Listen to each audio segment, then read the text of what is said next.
Jy luister na RSG Geldsaake met Moneyweb potgoeie met gasheer Ryk van die Kerk.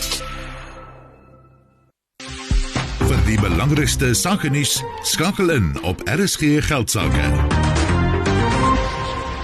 Anglo-American Platinum is die grootste enkele produsent van platinum groepmetale in die wêreld en dit produseer bykans 40% van alle platinum op aarde. Die groep het 5 myne in Suid-Afrika in die Bosveld kompleks en daar's ook 1 myn in Zimbabwe. Die groep het vandag winssyfers vir 2023 bekend gemaak en dit onderstreep die gevolge van verlede jaar se 35% daling in die pryse van platinum groepmetale. Die omset het met 24% tot 124 miljard rand gedaal. Die wesensverdienste het met 71% tot 14 miljard rand geval. Die groep het 'n slotdividend van R9.30 per aandeel verklaar, wat die totale dividend vir die jaar op R21.30 te staan bring en dit is 80% laer as in 2022. Die grootste nuus was egter Amplats se aankondiging dat dit sowat 3700 van sy 20,000 werkers gaan afdank en dit verteenwoordig sowat 17% van sy arbeidsmag. Craig Miller is die uitvoerende hoof. Craig, thank you so much for your time. It was a tough year and many other miners have also announced significant declines in their profitability, but a 17% cut of your workforce seems significant. Can you put it into context? As we announced today, really as a measure of last resort, that we do need to restructure the company, and therefore we've entered into the process of having consultations and engagements under Section 189 of the Labour Relations Act to really affect the reduction in people, in structures, and that's really in response to the decline in PGM prices and also the near-term outlook for PGMs, particularly what's going on from a global macroeconomic environment. High interest rates, lower economic activity is certainly weighing on demand for PGMs from an outlook perspective. And therefore, we've needed to respond as a business in order to set ourselves up to be sustainable into the long term, because prices we know will recover, but we probably think they're a bit longer out than what we've probably experienced historically, and therefore setting ourselves up to be that sustainable company and restoring our competitiveness. The 17% cut in your workforce means virtually you will fire 1 out of every 5 workers you have. Have you ever cut the workforce to that extent in the past? Look, I mean, certainly the measures that we outlined today are very significant. I don't underestimate the impact that they have on so many of my colleagues, their families, and the communities where they live. But what's really important for us, taking into consideration the impact on the 3,700 people, but more importantly around preserving the jobs and the economic contribution that we make for the 18,000 people that will be remaining as part of the business into the future.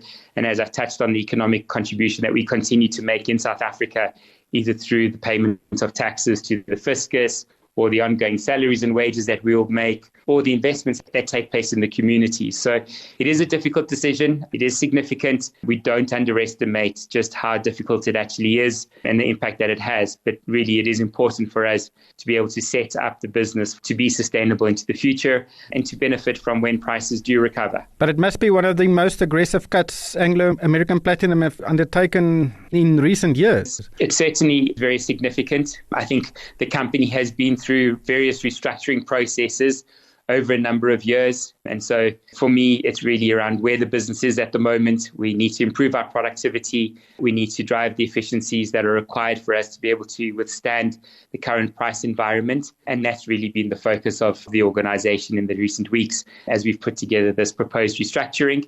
It clearly is still subject to consultation with the affected employees, organized labor as well. And that's the process that we'll embark upon with them.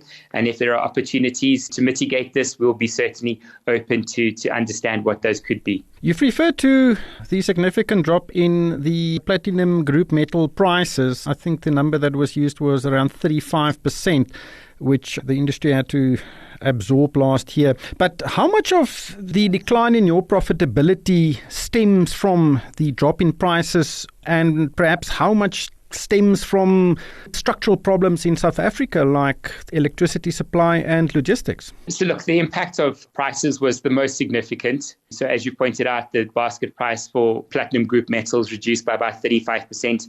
The biggest contributors to that are both palladium and rhodium, which were down between 37 and 58% respectively. So quite material. That accounted for about 40 billion rand of the price reduction. But we did see our costs increasing by about 9 billion rand in the year. That's predominantly driven by higher energy prices, higher above inflation prices for consumption. And the higher energy prices are really a reflection of really the electricity tariffs that have continued to increase year on year. And those are clearly just not sustainable at this level, and therefore required us to make the proposed restructuring that we announced. I will say this, the impact of load curtailment on our business last year was also meaningful. It represents around about 3% of our total volume, or 80,000 ounces.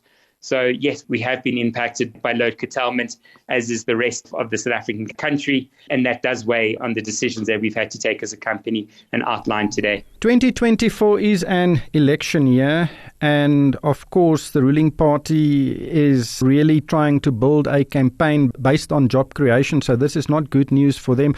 And I'm sure you'll have a few urgent requests for meetings. What would your response be in those meetings to justify these retrenchments? As I've been obviously communicating with a number of stakeholders today as we've launched the process, the real important aspect for me is really setting the business up for sustainability into the long term. And I think people recognize that the decline in prices has been incredibly sharp in 2023, and we as a business need to be able to respond to that, just given sort of the market outlook. And that's really been part of the stakeholder engagement that we've had with so many stakeholders in the last couple of weeks. And certainly we are protecting the business. We're protecting, as I said, the 18,000 jobs that will remain with the business post the implementation of this restructuring, and importantly, contributing to the South African economy in the long term. And that's really been part of the messages that I've been articulating to both those affected employees and so many of our other stakeholders. Yeah, those could be interesting meetings, and I think I'd love to be a fly on that wall. But let's talk about the prospects of PGM prices. Earlier you said you don't foresee a significant improvement in the prices, but how do you expect the demand and the prices to be over the next year or so? So our forecast is we've obviously seen prices decline this year. Because of the macroeconomic environment, we don't see very much an increase in demand for PGMs in the near term on the back of higher interest rates and people not necessarily buying new motor vehicles. As you know, 2/3 of the product that we make goes into motor vehicles. So that's limited upside in terms of from a demand perspective. You do have the continued penetration of battery electric vehicles into the automotive sector. Battery electric vehicles don't have any PGMs in them today. And so therefore that's weighing on demand, and actually we're forecasting that palladium, which is in a supply deficit this year, moves into a supply surplus in 2025, and that is weighing on its price. So from a long-term perspective, however, we do fundamentally believe that the demand for PGMs is absolutely there, particularly as you transition to a greener, cleaner environment and the opportunity to decarbonize and the critical role that PGMs can play in that space, particularly from a hydrogen perspective, either through the generation of hydrogen or through mobility. And as we outlined, I think you would have seen some of the announcements last week, in partnership with BMW and Sasol, we're trialling a fuel cell electric vehicle here in South Africa, and that fuel cell electric vehicle has PGMs in it. And so if we're able to have just 10% of future demand in automotives being driven by fuel cell electric vehicles, that'll create a demand segment of about 8 million PGM ounces. So we're particularly excited about the long term and the long-term opportunities for PGMs. We just need to navigate these short-term challenges. Dankie Craig, dit was Craig Miller, die uitvoerende hoof van Anglo American Platinum. Nou, Theo, sy hele argument is die maatskappy moet voortbestaan, maar soos ons ook nou vroeër gesê het, 3700 mense by Amplats is baie, maar die ander platinum maatskappye en goudmyne gaan seker, miskien nou nie die goudmyne en die goudprys nie soveel geval nie, maar die ander platinum myne moet binnekort ook resultate aankondig en mens kan seker dieselfde verwag. Ryk, dis 'n tragedie. As jy vat, dis nou maklik om te praat van 3700 mense. Dis 3700 mense wat 'n inkomste waarskynlik vir 'n huisgesin gee. Dis 3700 huisgesinne met kinders, met verantwoordelikhede, met drome, met planne. En die probleem daarmee is, ons sit in 'n land met massiewe werkloosheid en sit hierdie daarby, dan is dit 'n tragedie. En gewoonlik waar jy die gevolge daarvan gaan sien, gaan op sosiale probleme wees. En dinge soos ongelukkig soos misdaad gaan moeiliker word om te bekamp in daai omgewings. So dis 'n tragedie, Ryk. Dis 'n tragedie, die feit dat die maatskappy dit doen om seker te maak hulle beskerm die res van die werksgeleenthede. Dis gewoonlik die argument in 'n stelsel waar dit gaan oor winsgewendheid en die aanwending van kapitaal, wat gesond is vir die stelsel, maar dit bly 'n menslike tragedie vir hierdie 3700 mense en hulle gesinne. Jy het geluister na RSG Geldsaake met Moneyweb Potgoe elke weeksdag om 7 namiddag. Vir meer Moneyweb Potgoe, besoek moneyweb.co.za of laai die toepassing af en volg Moneyweb News om dagliks op hoogte te bly.